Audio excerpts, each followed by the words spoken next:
Զորություն հայերին, հայեր ջան, ուրեմն այս երկու երեսանի աշխարհը չի կարող երկու երես ունենալ, պիտի կողմնորոշվեն։ Ուրեմն եթե ասենք օրինակ Ֆրանսիան, ով ճանաչել է մեր հայերիս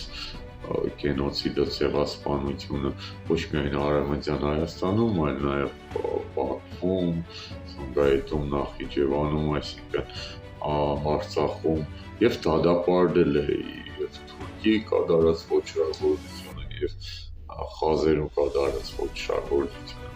ապա հարցը եւ Ֆրանսիային հանձինս Էմանուել Մակրոնի գլխավորությամբ ժամանել է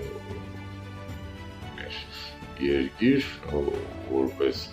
դաշնակից պետություն, այսպես ապա ինչպես է լինում, որ եւ ճանաչում ես ոչռագործությունը եւ դադապարտում ես ոչռագործների ոչռագործությունները եւ ճանաչում ես իրենց պետական, իրավական, սահմանադրական ճանաչումը, ինչպես կարող է Ֆրանսիան եւ այն երկրները, ովքեր դադապարտել են թուրքական եւ ադրբեջանական ոչռագործությունները, ինչպես են ճանաչել Թուրքիայի եւ Ադրբեջանի ինչ-որ պետական իրավական գոյություն։ Չեն կարող ոչռագործները, մարդասպանները, ցեղասպանները լինել իրավական կամ օրինական, քանի որ հենց Ֆրանսիան առաջին վկաներից է ցեղասպանության եւ առաջին իսկ դադապարտողներից է ցեղասպանության եւ կոտորածների հայության, ու չի կարող եւ Ֆրանսիան եւ այն երկրները, ովքեր համարում են իրենց բարեկամ դաշնակից, չեն կարող ճանաչել, այս պատճառով պահանջում եմ կողմնորոշվել կամ դուք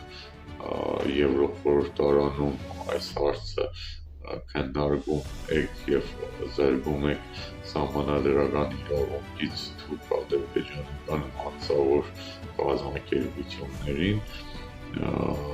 զրկելով զինանշանի իրավունքից եւ զինատապելով նրանց զինված ահաբեկչական ոչռագործ զորքերը, քանի որ մարտասպանների եւ ոչռագործների զենքերը մարտասպանության եւ ոչռագործության համար են։ Առայժմ այսքան, մնացած հարցերը վստահ եմ հնարավորություն ունենանք դեռ որոշել։